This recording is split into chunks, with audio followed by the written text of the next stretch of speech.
É uma alegria estar aqui começando esse acampamento de fé católica. Muitas coisas importantes nós vamos aprender aqui, pode ter certeza. Hoje, amanhã, até domingo, a gente vai, pelo programa que foi preparado para esse acampamento, pode ter certeza que vocês e nós todos vamos sair daqui edificados, não tenho dúvida. Eu vou começar abrindo esse acampamento, praticamente, nas pregações, colocando 3 assuntos importantes para nós. Primeiro, o que é um dogma? Por que o dogma é alguma coisa que não muda, que nós somos obrigados a acreditar, mesmo que a gente não entenda? Por exemplo, dogma da Santíssima Trindade, dogma da Eucaristia. Ninguém entende. Ninguém entende que aquele pedacinho de pão consagrado é Jesus. Não? Quem vai entender isso? Não há ciência, nem laboratório, né? Nem laboratório de espectrofotometria que possa enxergar Jesus ali dentro. E depois vamos conversar um pouco sobre por que o Papa é infalível quando o Papa proclama um dogma. O Papa não é infalível em qualquer coisa, mas quando ele chama para si a responsabilidade para dizer, eu defino, declaro de maneira permanente que isso aqui foi revelado por Deus, ponto final. Fechou a porta, ninguém mais discute esse assunto. E terceiro, quero conversar um pouco sobre o dogma da Imaculada Conceição de Nossa Senhora. Ontem nós celebramos a festa, né, de Nossa Senhora das Graças. Ali Deus revelou para ela, né, naquela medalha que Nossa Senhora pediu que Santa Catarina Labouré cunhasse aquela medalha, que depois se tornou a medalha milagrosa, né? 1830, apareceu escrito na medalha, né, em letras de ouro em francês, né? Ó Maria concebida sem pecado quer dizer, imaculada, né? Rogai por nós que recorremos a vós. Quer dizer, o céu trouxe essa verdade à terra, não é uma invenção da igreja, nem de papa, nem de bispo. Então, eu quero conversar essas 3 coisas. Primeiro, o que é um dogma? A palavra dogma quer dizer verdade. É uma verdade. E vocês sabem que a verdade não muda. Eu fui professor de física, dei aula para a Rogerinha, lá na faculdade de engenharia química, dava aula de física, de mecânica de fluidos, etc. A verdade não muda. Vocês todos devem ter estudado no ginásio, antigamente a gente chamava de ginásio, né? Teorema de Pitágoras. O que quer dizer o Teorema de Pitágoras? O quadrado da hipotenusa é igual à soma dos quadrados dos catetos, lembra? A2 igual a B2 mais C2. Quando é que isso foi descoberto? 400 anos antes de Cristo, ou seja, tem 2.400 anos. E esse teorema continua sendo estudado hoje em todas as escolas do mundo. Por quê? Porque é verdade, e a verdade não muda. Acho que já viram falar da lei do empuxo, do Arquimedes. Quando você empurra uma bola dentro d'água, por que ela vem para cima? Por que o navio não afunda? Porque diz o teorema de Arquimedes que o peso do líquido deslocado é igual à força que o líquido faz de baixo para cima, então sustenta o corpo. No caso da bola, a bola é mais leve e vem para cima.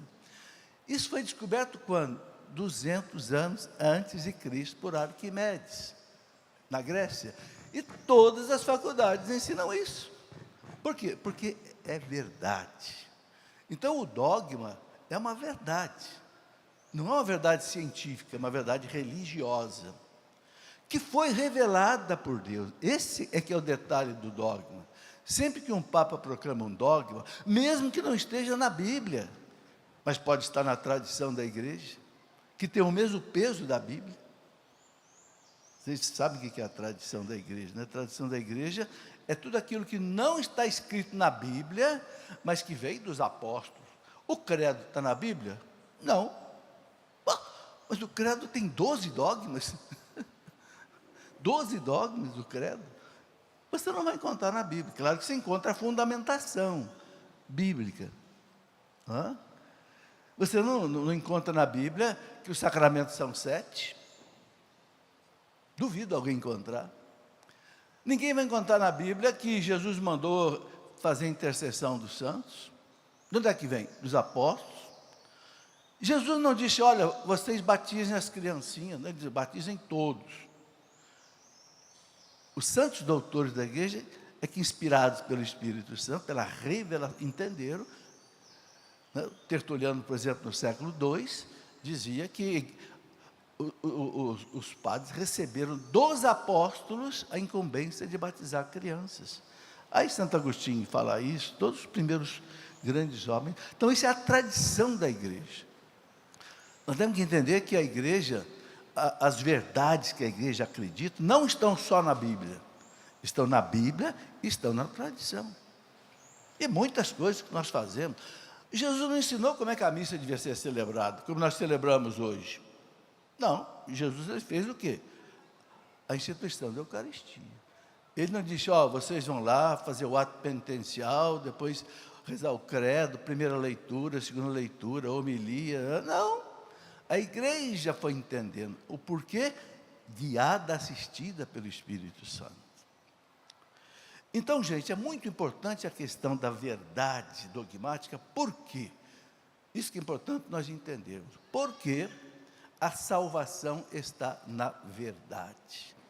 Parágrafo 851 do Catecismo. Quem quiser, confira. A salvação está na verdade. No mundo existem duas realidades: a verdade do Espírito Santo e a mentira do demônio. Não é o que Jesus disse? Jesus chama o Espírito Santo de o Espírito da verdade, que vai ensinar para a igreja toda a verdade. Eu vou citar essa citação aqui para vocês. E tem a mentira do demônio. Jesus diz que o demônio é o pai da mentira. Todo mentiroso é influenciado pelo demônio. E todo aquele que diz a verdade é guiado pelo Espírito Santo. Então você tem que escolher qual é o caminho que você quer seguir nessa vida. Só tem dois caminhos. Você quer seguir a verdade do Espírito Santo ou você quer seguir a mentira do demônio? O pecado. É simples assim. Aí você decide a sua vida. Então a verdade é fundamental. E aqui eu quero colocar 2 versículos para vocês entenderem bem. Quem tiver com a sua Bíblia aí pode seguir ou deve anotar.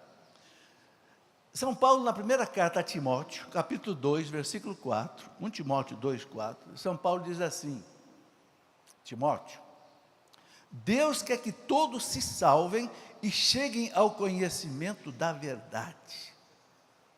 Vocês sabem que o E em português é igual ao mais na matemática, né? Deus quer que todos se salvem, mas para se salvar tem que chegar à verdade. Estão entendendo? Quem não chegar na verdade de Deus não se salva.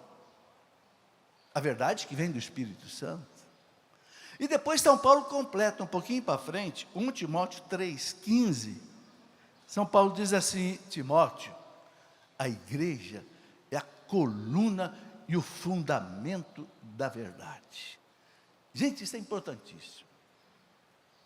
Timóteo, a igreja é o alicerce, o fundamento e a coluna da verdade. Quando você vai construir um prédio, não é? Ou mesmo esse rincão aqui, você está vendo essas colunas. Essas colunas se apoiam em alicerces pesadíssimos, que não aparecem, mas que estão aí 2, 3 metros abaixo. Eu me lembro quando foi construído o centro de evangelização, o caminhão derramava concreto direto assim nas sapatas. Era caminhões e caminhões de concreto para segurar aquele. Ou seja, o que Timóteo está dizendo? Paulo está dizendo para Timóteo: Timóteo, a igreja é esse alicerce e essas colunas. Quando você olha um prédio que está em construção, o que você nota? Você nota que ele parece um esqueleto de ferro e concreto, não é? Mas ali está toda a estrutura do prédio. O alicerce que está por baixo e as colunas. O resto, gente, é perfumaria. Se você vai fechar as paredes de vidro, ou de metal, ou de tijolo, pouco importa. Porque a estrutura, a segurança do prédio não está nas paredes, está no alicerce. Então, quando São Paulo usa essa expressão, Timóteo, A igreja é o alicerce, o fundamento e as colunas da verdade. Quer dizer, não tem outro lugar onde a verdade esteja a não ser na igreja, Timóteo. Por isso, meus amigos, que nós temos que ser fiéis à igreja. Porque a igreja, ela tem como alma o Espírito Santo. A igreja tem como cabeça Jesus. Nós somos seus membros. Por isso que a igreja não tem pecado. A igreja não tem pecado. Quem tem pecado são os filhos da igreja. No ano 2000, o Papa João Paulo II pediu perdão ao mundo pelos pecados dos filhos da igreja, não pelos pecados da igreja. A igreja diz o credo, é dogma. A igreja é una, santa, católica e apostólica. Paulo VI fala no credo do povo de Deus, né, que ele escreveu em 1967, ele explicou o credo. Paulo VI disse, a igreja é indefectivelmente santa. O que quer dizer indefectivelmente, sem defeito? E aqui eu quero colocar para vocês o fundamento disso, bíblico. Então eu vou colocar 3 passagens aqui que vale a pena vocês ou olharem na sua Bíblia aí, ou você anotar. Primeira coisa que eu quero dizer, essas 3 passagens estão naquele discurso que Jesus fez na Santa Ceia. Vocês sabem que São João narrou a Santa Ceia em 5 capítulos. Foi o único evangelista que narrou a Santa Ceia com detalhes. 13, 14, 15, 16 e 17. E ali Jesus abriu o coração com os apóstolos. Ali ele fez as últimas promessas. E aqui tem uma promessa que Jesus fez de 3 vezes, a mesma promessa 3 vezes, que eu queria que vocês entendessem bem, porque aí está todo o fundamento de que a verdade está na igreja. Primeira citação, Evangelho de São João, capítulo 14, versículo 15 e 16. Jesus diz assim, eu até vou ler aqui para não falar errado. João 14, 15 até 17. Veja, sinta-se na Santa Ceia, ouvindo Jesus. Eu rogarei ao Pai, e Ele vos dará outro Paráclito, para que fique eternamente convosco. Paráclito quer dizer advogado, consolador, vem da palavra grega paraclese, né? É o Espírito da verdade. Olha como é que Jesus chama o Espírito Santo. Eu vou rogar ao Pai, para que Ele mande para vocês o Espírito Santo. Ele fala, é o Espírito da verdade, que o mundo não pode receber, porque não vê, não conhece, mas vós o conhecereis. Por quê? Porque permanecerá convosco e estará em vós. Não só entre vós, mas em vós. Não vos deixarei órfãos, voltarei a vós, pelo Espírito Santo. Essa é a primeira promessa. Amanhã eu estarei morto, mas vocês vão ter uma missão pela frente, fiquem tranquilos, porque eu vou pedir ao Pai para mandar o Espírito Santo. E Ele vai permanecer com vocês e vai estar em vocês. Eu pergunto, a igreja pode errar o caminho? Depois de uma promessa dessa? Mas tem mais. João 14, 25, 26. Veja, mesmo capítulo 14 na Santa Ceia. Disse-vos essas coisas enquanto estou convosco. Mas o Paráclito, o Espírito Santo, que o Pai enviará em meu nome, olha aí, o Pai enviará em meu nome, irá ensinar-vos todas as coisas e vos recordará tudo o que eu disse. Que coisa maravilhosa! O Espírito Santo que o Pai enviará ensinar-vos-á todas as coisas, não é um dogma, não, tudo. Ele vos recordará tudo o que eu vos tenho dito. Jesus não escreveu uma linha, só falou, mas o Espírito Santo guardou no coração dos apóstolos tudo o que eu vos tenho dito. Por isso depois Mateus escreve, Marcos escreve, Lucas escreve, João escreve, os apóstolos escrevem as cartas. Porque eu vos recordarei, o Espírito Santo vos recordará tudo o que eu disse. Tudo. Presta atenção nesse advérbio, tudo. Então, o Espírito Santo é o HD da igreja. Para vocês entenderem uma linguagem bem atual. Ele revela tudo para os apóstolos. Tem mais uma passagem. Aí é o capítulo 16 de São João, ainda na Santa Ceia. Versículo 12 e 13. O que está escrito no versículo 12 e 13? Eu ainda tenho muitas coisas para dizer para vocês, mas vocês não estão preparados para ouvir agora. Claro, era Santa Ceia, já era despedida. Aqueles apóstolos eram, muitos deles, ignorantes. Talvez ali só Mateus e João soubessem ler e escrever. Os outros eram pescadores. Por isso que Mateus foi o primeiro que escreveu, porque Mateus era cobrador de impostos, devia ser assim, meio tipo do contador de hoje, né? E João, pelo que se sabe, tinha um pouco mais de formação. Por isso que escreveram os evangelhos. Veja que Pedro não escreveu o evangelho, Filipe não escreveu o evangelho, Nicodemo não escreveu, Bartolomeu não escreveu o evangelho. Por que só Mateus e João? Lucas não era evangelista. Lucas não era judeu, nem apóstolo. Lucas era de Antioquia, era grego, né? E Marcos era judeu, de Jerusalém, mas não era apóstolo.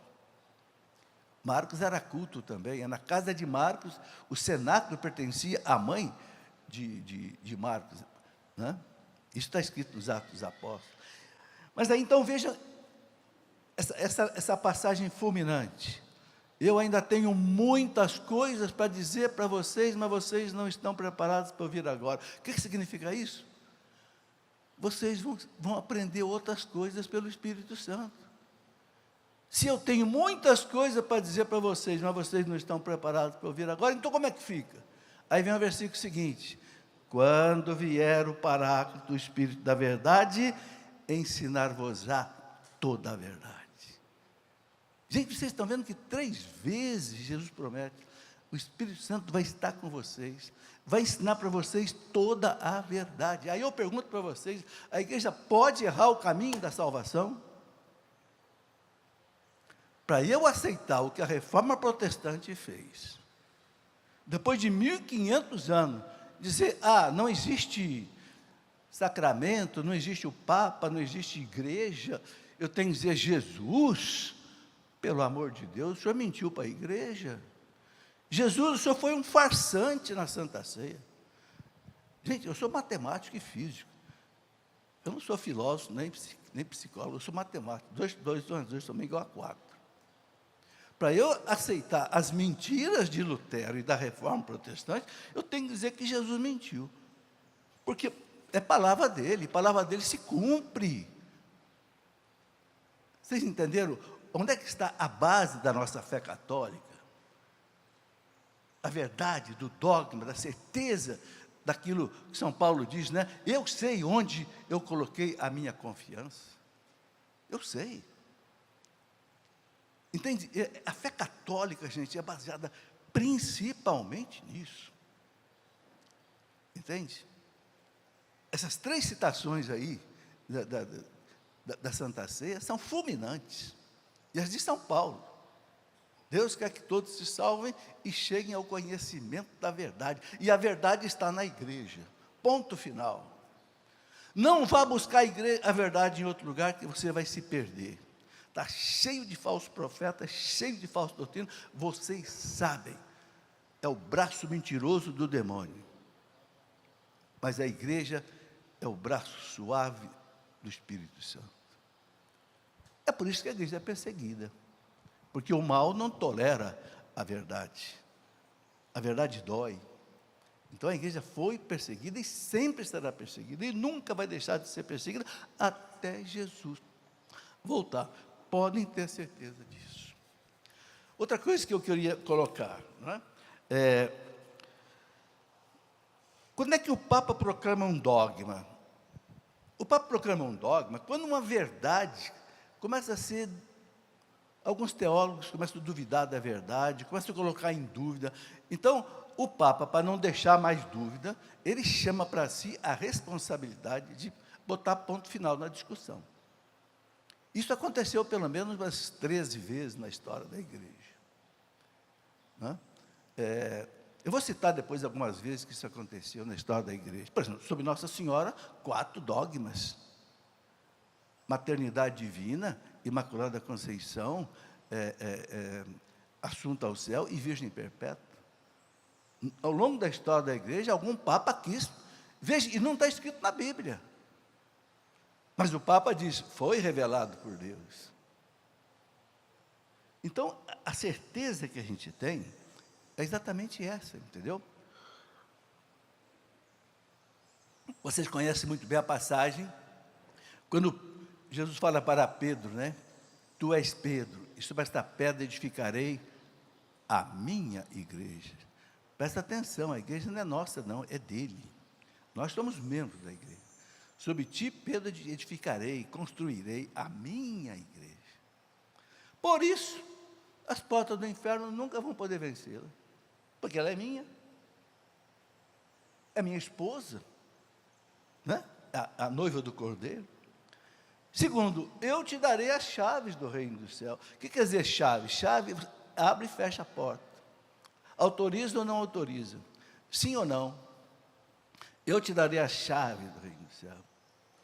Tudo que você ligar aqui na terra, Pedrão, eu ligo no céu. Ai, gente, que coisa maravilhosa essa promessa. A gente não sabe, por exemplo, se o Natal realmente aconteceu no dia 25 de setembro. Pode ser que sim, mas há dúvidas. Não importa. Importa que um dia um Papa, lá no século IV, se não me engano, o Papa Damaso, disse o seguinte, não, vamos celebrar o nascimento de Jesus no dia 25 de dezembro, porque 25 de dezembro é o dia que os romanos pagãos celebram a festa do Deus Sol Invictus, que é uma mentira, Sol não é Deus coisa nenhuma, o verdadeiro Sol que traz nos seus raios a salvação é Cristo. Então, quando a igreja começou a cristianizar o Império Romano, vamos celebrar o Natal 25 de dezembro, ponto final. O céu celebra 25 de dezembro. Por quê? Porque o Papa fixou 25 de dezembro. Ora, Jesus não disse para Pedro que você ligar aqui, eu ligo lá? Gente, é seríssimo quando o Papa decide alguma coisa. Por que é que nós celebramos a festa da Imaculada Conceição de Nossa Senhora, 8 de dezembro? Porque o Papa fixou. Por que você celebra o nascimento de Maria, 8 de setembro? Porque a igreja fixou. Por que você celebra 15 de agosto, a festa da Assunção de Nossa Senhora ao céu? Porque a igreja fixou. E você pode ter certeza que o céu celebra. Os anjos celebram, os santos celebram. Veja o poder que Jesus deu para o Papa.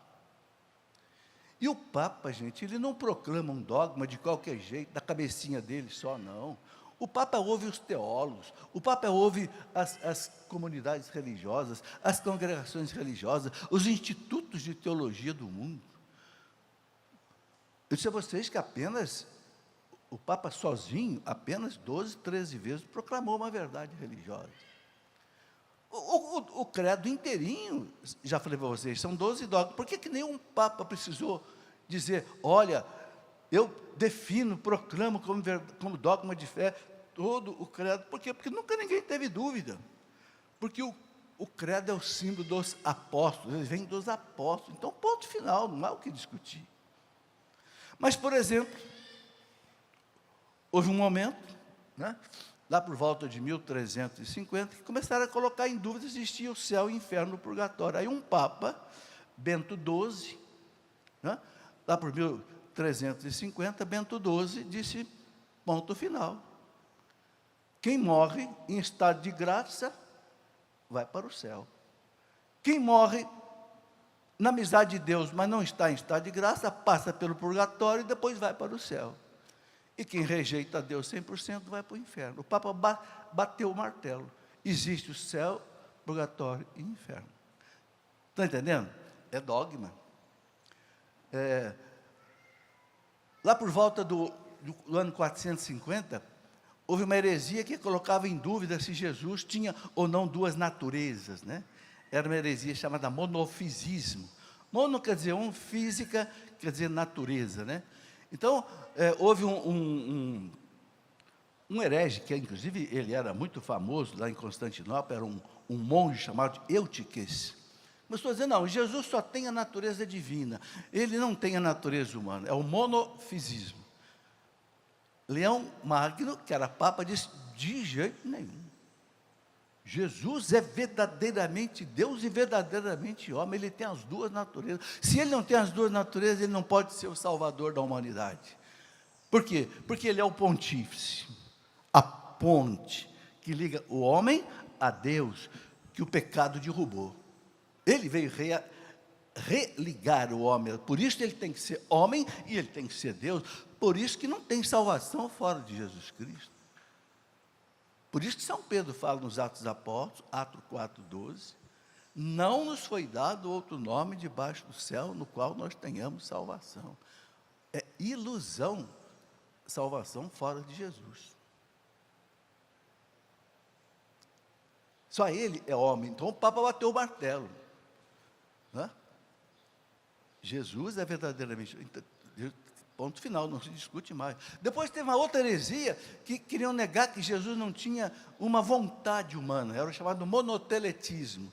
Teletes em grego quer dizer vontade, mono quer dizer um. Não, Jesus só tem uma vontade, a vontade dele é a única vontade divina. O Papa da época disse, não, Papa Santo Agatão, lá por volta de 600, não, Jesus tem duas vontades sim, senão ele não é homem. Senão ele não é homem, se ele não é homem, ele não pode ser o Salvador.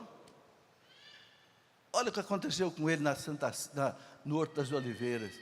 Ele não quis fugir da cruz, quis, como homem, Pai, se é possível, afasta de mim esse cálice. Mas não faça a minha vontade, faça a tua. Olha aí as duas vontades de Jesus. A vontade humana queria deixar a cruz, mas a vontade divina diz, eu bebo esse cálice, até a última gota. E aí uma coisa importante da gente entender, a vontade divina humana de Jesus sempre esteve submissa à vontade divina. É o que deve acontecer com a gente. Fazer a vontade de Deus, que é o caminho da santidade, é você fazer com que a sua vontade seja sempre submissa à vontade de Deus. Está de acordo com Deus o que eu vou fazer, o que eu vou decidir, se não tiver, recua. Esse é o caminho da salvação, dizem os santos. Né? Então, gente, mais ou menos umas 13 vezes, eu não vou citar tudo aqui, a última vez que um Papa definiu alguma coisa, ele não colocou em forma de dogma, porque normalmente quando o Papa proclama um dogma, ele faz através de uma bula pontifícia. A bula pontifícia é um documento em que o Papa diz assim, com a minha autoridade apostólica, defino, declaro, uma verdade que tem que ser acreditada por todos os cristãos e que foi revelada por Deus. Ponto. Aí é um dogma. É assim. Por exemplo, depois eu vou ler para vocês aqui, quando eu falar de Nossa Senhora, do dogma da Imaculada Conceição, eu vou ler como é que o Papa declarou o dogma da Imaculada Conceição em 1854. Mas o Papa João Paulo II, ele colocou uma questão que é dogmática, que a questão é a seguinte, a questão do sacerdócio feminino. O Papa disse, não, a igreja nunca teve e nunca pode ter sacerdócio feminino. E ele escreveu num documento, aí ele escreveu na Ordinatio Sacerdotalis, o seguinte, a igreja não tem competência para mexer nisso. Sacerdócio feminino, nunca. Então ele definiu e disse, isso é irreversível. Quando perguntaram para o Papa Francisco, se o Papa Francisco podia mexer nisso, o que o Papa Francisco disse? Não, João Paulo fechou a porta. Então, é uma questão dogmática, embora não tenha sido proclamada em forma de dogma, mas é muito séria a questão. Bom, depois, gente, eu queria ler para vocês aqui também o seguinte, o que o nosso catecismo fala sobre os dogmas? O catecismo diz assim, eu anotei aqui, no parágrafo 88 do catecismo, ele fala assim, o magistério da igreja empenha plenamente, olha bem, o magistério da igreja é o Papa e os bispos, o magistério da igreja empenha plenamente a autoridade que recebeu de Cristo, quando define dogmas. Isto é, quando utilizando uma forma que obriga o povo cristão a uma adesão irrevogável de fé, propõe verdades contidas na revelação divina ou verdades que com esta têm uma conexão necessária, que vem muitas vezes da tradição. 89. Os dogmas são luzes no caminho da nossa fé, que o iluminam e tornam seguro. Olha que importante isso. Os dogmas são luzes no caminho da nossa fé, que o iluminam e tornam seguro. Ou seja, para você não desviar da verdade, da sã doutrina da fé. Sabe, tem alguns teólogos modernos, como dizia um padre velhinho, amigo meu, mais moderno do que teólogo, os teólogos modernos, mais modernos, que às vezes, não, mas a igreja é muito rígida com esse negócio de dogma, o dogma impede o trabalho do teólogo, é como que uma cadeia. Eu quero ler para vocês o que o Papa Bento XVI falou sobre isso. Bento XVI disse assim: numa visão subjetiva da teologia, visão subjetiva, quer dizer, não uma visão objetiva, o dogma é muitas vezes considerado como uma camisa de força intolerável. Né? O senhor Leonardo Boff, por exemplo, foi chamado no Vaticano em 1980, começou a negar que o dogma não era perene, o dogma podia mudar. Opa, se pode mudar, não é dogma. Uma camisa de força intolerável, um atentado à liberdade do estudioso, do teólogo, individualmente considerável. Então, alguns teólogos modernos acham, não, dogma é uma camisa de força.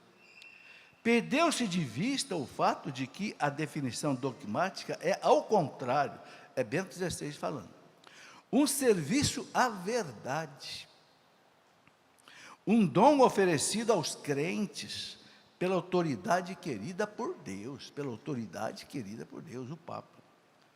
Os dogmas, disse alguém, não são muralhas que nos impedem a visão, mas ao contrário, são janelas abertas para o infinito.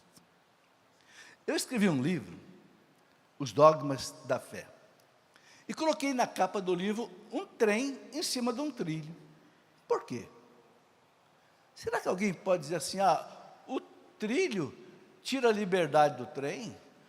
O trilho é uma camisa de força para o trem? Não!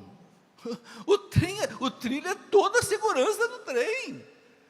Se o trem sair dos trilhos, acabou a viagem, ele vai descarrilhar. Esse trilho aí são os dogmas. Faz o trem da teologia ir longe, mas sem sair da verdade.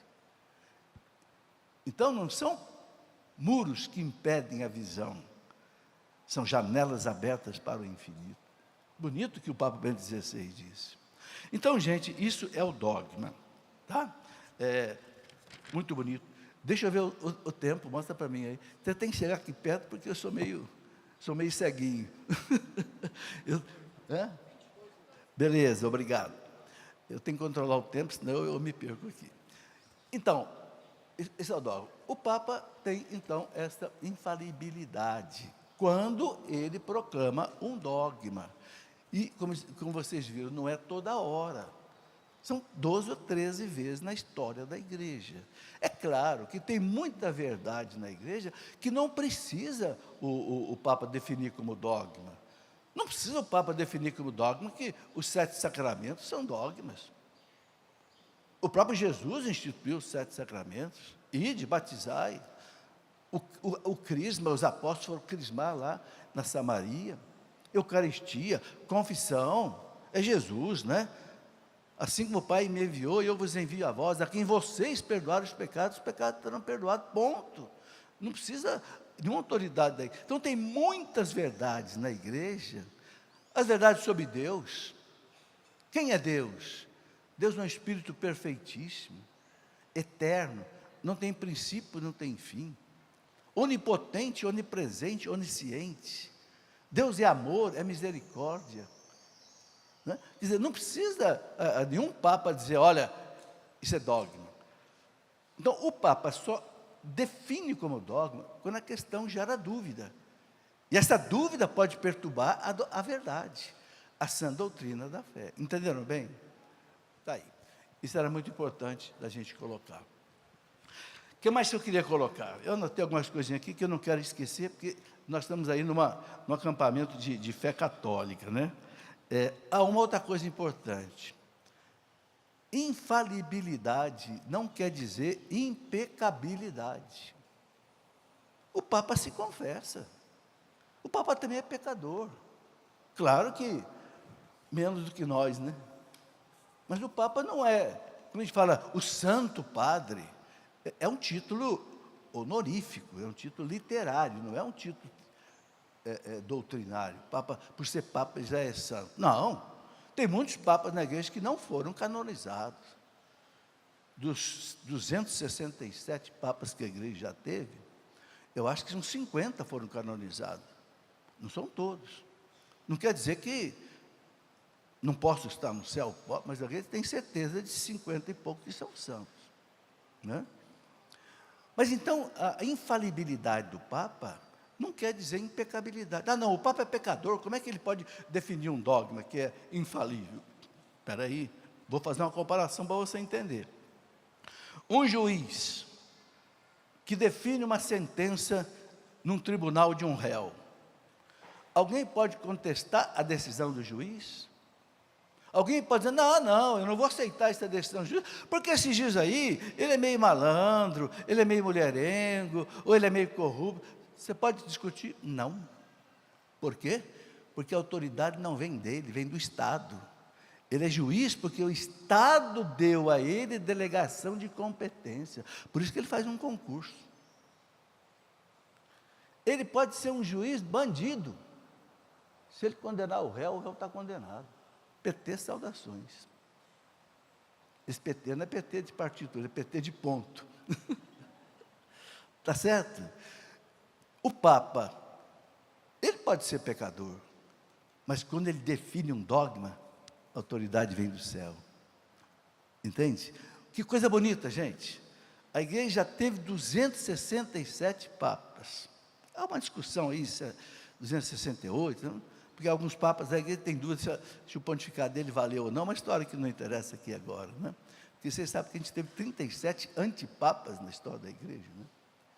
Bom, 267 papas, nunca você encontrou duas coisas, que são as seguintes. Primeiro, nunca um papa cancelou o ensinamento doutrinário de um papa anterior, nunca.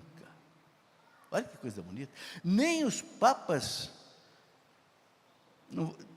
maus de comportamento, que houve, né? Vocês sabem, por causa de fases difíceis da história da igreja, principalmente no século X, o século de chumbo, nós tivemos um Papa que tinha 18 anos de idade, Papa João XII, até que acabou sendo deposto, né, pelo imperador Otão alemão.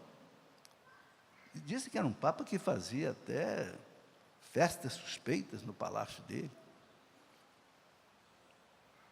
Mas mesmo esses papas, que eram legítimos, nunca eles cancelaram o ensinamento de um papa anterior. E outra coisa, gente, nenhuma bula pontifícia de nenhum papa foi revogada até hoje por outro papa. O que significa isso? Que na hora que o papa define alguma coisa, o Espírito Santo o assiste, ainda que ele seja pecador, ainda que ele seja indigno. É como o juiz, ele dá uma sentença porque a autoridade não vem dele, a autoridade vem do Estado, no caso do Papa vem. Não? Isso é muito bonito, gente, isso é maravilhoso. O presidente do Supremo Tribunal Federal não pode perdoar um pecado seu, mas o padre, na última aldeia do fim do mundo, ele pode perdoar o seu pecado, porque o poder vem do céu, não vem dele. Se o padre celebrar a missa em pecado mortal, a missa vale. Se o padre te confessar em pecado mortal, a missa vale. Ele está cometendo um sacrilégio, mas a missa vale. Por quê? Porque o sacramento é ex opere operato.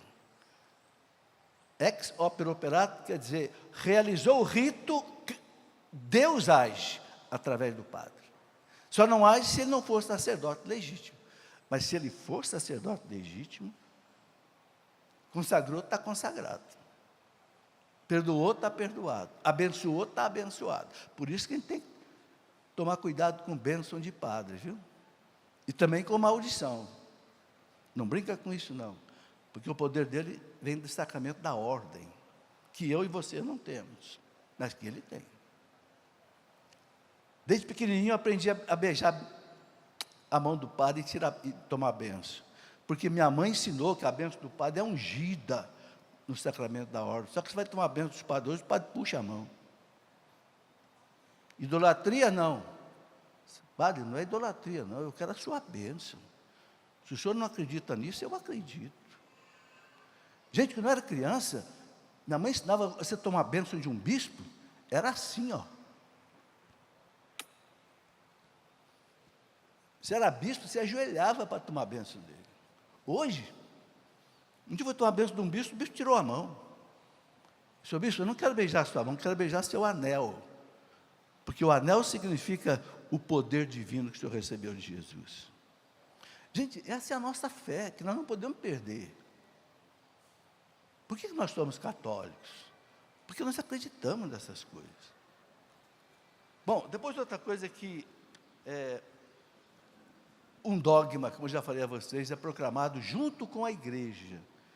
Não é? Por exemplo, coisa bonita, quando o Papa proclamou em 1854, Papa Pio IX, o dogma da Imaculada Conceição de Nossa Senhora, ele não quis proclamar sozinho, ele proclamou junto com o Concílio Vaticano I, que foi, né, ali naquele período, junto com a igreja. O concílio definiu, aliás, não foi o dogma da Imaculada, foi o dogma da infalibilidade do Papa. Ele proclamou junto com o Concílio Vaticano I em 1870. É dogma que o Papa, quando proclama um dogma, ele não pode errar. São Tomás de Aquino dizia assim: quando o Papa diz que alguém é santo, ele não pode errar. Por quê? Opa! Ele está dizendo que o Carlo Acutis está no céu. Então eu vou pedir a intercessão do Carlo Acutis. Então eu tenho certeza que ele está no céu. Porque os santos intercedem por nós diante de Deus. Então, São Tomás de Aquino diz que o Papa não erra quando proclama um dogma. E assim tem muitas outras coisas que são, né, parte da nossa... Bom, então, isso é que eu queria colocar sobre o dogma e sobre a infalibilidade do Papa. Claro, gente, o Papa não é infalível quando ele fala de qualquer coisa que não seja doutrina, fé e moral. Se o Papa falar de economia, você pode discordar dele, com respeito. Se o Papa falar de política, você pode discordar dele, com respeito. Se o Papa falar de ciência, você pode discordar dele. Agora, cuidado. Cuidado em você discordar do Papa, porque o Papa é muito bem assessorado. Só para vocês terem ideia. No Vaticano tem 3 pontifícias academias. Pontifícia Academia de Ciência, Pontifícia Academia da Vida, Pontifícia Academia de outras coisas. O Papa tem 20 a 26 prêmios Nobel, de tudo que é área, que assessoram o Papa. Ad hoc quer dizer assim, eles não ficam no Vaticano, eles assessoram à distância, como se fosse por vídeo. O Papa convida os grandes PhDs, independente de religião, de raça, para fazer parte da Pontifícia Academia de Ciências do Vaticano. Então, quando o Papa tem uma questão que ele quer estudar, ele pede assessoria desses gigantes da ciência. Veja como é que a igreja não despreza a ciência. Então, a gente não deve discordar do Papa de qualquer jeito. Mas você não comete pecado mortal se você disser, eu não concordei com aquele posicionamento político do bispo tal, mesmo do Papa. Agora, pelo amor de Deus, não vai botar em dúvida, não vai questionar a autoridade do Papa, a legitimidade do Papa. Infelizmente eu vi e vejo na internet, gente dizendo que o Papa Francisco não foi Papa, não valeu, nem chama de Papa Francisco, chama de Bergoglio. Gente, Papa Francisco é Papa legítimo, ele foi eleito por um conclave legítimo. Eu falei a vocês que a igreja teve um Papa de 12 anos que era legítimo. era um Papa terrível, mas ele era legítimo, ponto final. Vocês entenderam? Então, eu não posso, como católico, dizer, eu não aceito esse Papa. Eu não posso dizer isso. Você pode dizer, não concordo com alguma coisa dele e tal. Isso, gente, chama-se cisma. Isso está no Código de Direito Canônico, diz que isso dá excomunhão late sententia. Se você disser, não aceita esse Papa, não é Papa para mim, você está rompendo com a igreja, você está sendo excomungado automaticamente. Isso está no Código de Direito Canônico da igreja. Então, também, cuidado no questionar o Papa, entende? Isso é uma questão muito séria. Santa Catarina de Sena, vou contar um lance rápido. 1400 e pouco, Santa Catarina, o Papa estava há 70 anos na França, lá no cativeiro de Avignon, na França, subjugado pelos reis franceses, todos os cardeais eram franceses, não deixava o Papa voltar para a Itália, o Estado Pontifício, que na época tinha 40 mil quilômetros quadrados, estava o caos, ninguém conseguia fazer o Papa voltar para Roma, porque Roma estava em ebulição. Santa Catarina de Sena, uma freirinha da terceira ordem dominicana, com 29 anos, escreveu para o Papa, Santo Papa, volte para Roma, Santo Padre, não tem problema, Deus vai te proteger. Ela tinha 26 anos quando escreveu para ele não voltou. 29 anos ela foi lá, saiu de Sena na Itália, foi a Avignon na França, conseguiu falar com o Papa no Palácio de Avignon, e disse para o Papa Gregório XI, santidade, por favor, doce Cristo da terra, olha como é que ela chamava, doce Cristo da terra, por favor, volte para Roma, porque eu estou sentindo o odor fétido do inferno aqui na sua corte. Vocês já pensaram, gente, uma freirinha, chegar para o Papa dizer um negócio desse? O Papa fez as malas e voltou para Roma, algo que nem os cardeais italianos, nem os príncipes católicos da Europa, nem os reis conseguiam, aquela santinha conseguiu. Mas foi lá, gente, beijou o anel do Papa, chamou o Papa de meu doce Cristo na terra, volte para Roma, eu garanto que Jesus vai te proteger. E o Papa voltou. Olha que respeito pelo Papa. Ela disse que na corte do Papa ela sentiu o cheiro do inferno. Santa Hildegarda de Bingen também chamou a atenção do Papa, mas respeitando. Qual é a diferença entre o santo e o herege? O santo corrige a igreja, mas não destrói a igreja, nem o Papa. O herege, ele quer corrigir a igreja, destruindo a igreja, destruindo o Papa, destruindo a doutrina. Essa é a diferença entre o santo e o herege. Bom, vamos concluir a nossa palestra falando um pouquinho da Imaculada Conceição de Nossa Senhora. Que coisa maravilhosa, gente, né? Deus quis mostrar para nós que Nossa Senhora não tem pecado original, não teve pecado original. Os santos disseram isso, vários santos disseram isso. Eu posso ler para vocês aqui, vou ler rapidamente, algumas coisas que os santos disseram, né? Santo Agostinho, morreu em 430, nem se deve tocar na palavra pecado, em se tratando de Maria, e isso por respeito àquele de quem mereceu ser a mãe, que a preservou de todo o pecado por sua graça. Santo Agostinho. Santo Anselmo, doutor da igreja. Santo Anselmo dizia assim, ele morreu em 1109. Deus, que pôde conceder a Eva a graça de vir ao mundo imaculada, não teria podido concedê-la também a Maria? Ora, se Deus concedeu a Eva ser imaculada, depois ela pecou, mas ela foi concebida imaculada, não pode conceder para Maria? Para Deus, né? Agora, o importante é a gente entender a proclamação desse dogma.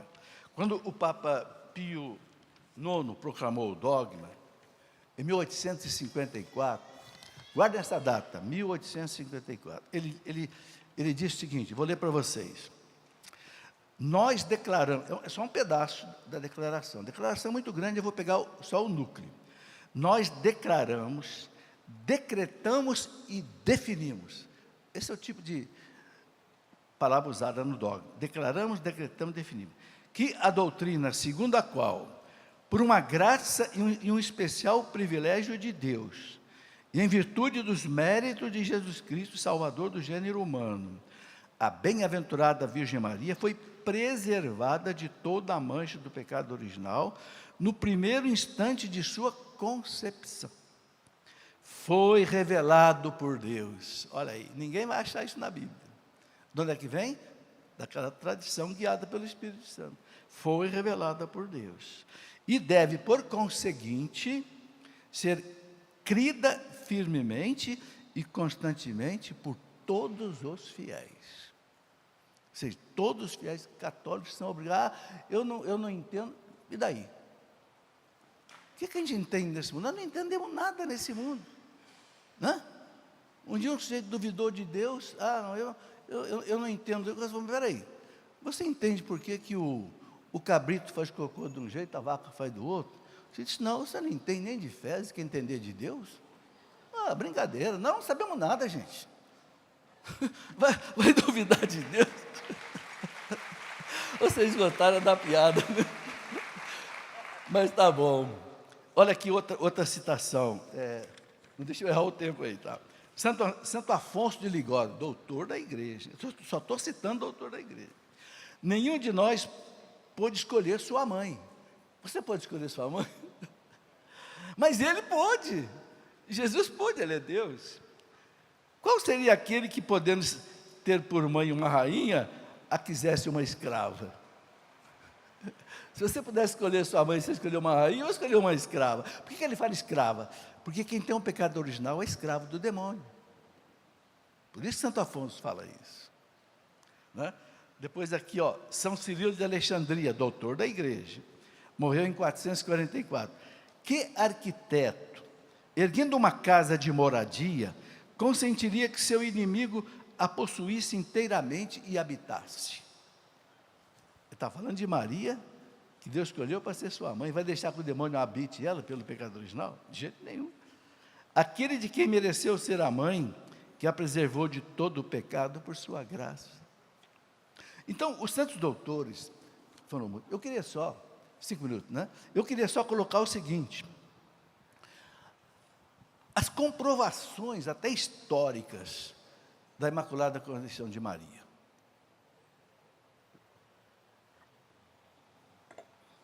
Já falei para vocês que em 1830, Nossa Senhora apareceu, Nossa Senhora das Graças, lá na França, na rua de Lubac, para Santa Catarina Labouré, que era uma freira, né, da Ordem da Visitação, e mostrou para ela aquela imagem maravilhosa, ela em cima de um globo, pisando na cabeça da serpente. Olha que imagem bonita, né? Aquela que esmaga a cabeça, com as mãos estendidas, os raios saindo da mão dela, e Bernadette, Catarina, que sabe o que era aquilo, ela falou, são as graças que eu distribuo. Mas por que tem alguns raios de luz aí apagados? Ela fala, porque são graças que eu quero distribuir e muita gente não vem receber. Gente, que coisa, hein? Nossa Senhora está cheia de graça para distribuir para a gente, mas a gente tem que ir lá receber. Aí, ela mandou que Catarina Labouré cunhasse aquela medalha, e mostrou a medalha, e na medalha estava ela, desse jeito que eu relatei, né? E em cima aquela inscrição, ó Maria concebida sem pecado, rogai por nós que recorremos. Isso em 1830, o dogma foi proclamado 24 anos depois, 1854. E aí que coisa bonita, 4 anos depois, 1858, Nossa Senhora aparece em Lourdes, para Bernadette, aquela camponesinha, caipirinha que nem o francês não falava, falava um dialeto da região. E Nossa Senhora pediu a ela que pedisse ao padre Peiramale, que era o vigário ali de Lourdes, que construísse uma capela ali. E ela foi lá, e o padre não deu bola para ela. Primeiro você manda essa senhora que está aparecendo, para se identificar. Eu quero saber quem é que ela é. Depois eu vou pensar no seu caso. A coitadinha foi lá. E no dia 25 de março, olha que interessante, o dia em que ela concebeu Jesus, né? No dia 25 de março de 1858, ela falou para Bernadette. Quem era ela? Eu sou a Imaculada Conceição. Bernadette não entendeu nada. O que é isso? Tem muita gente que hoje não sabe, imagina a Bernadette na época.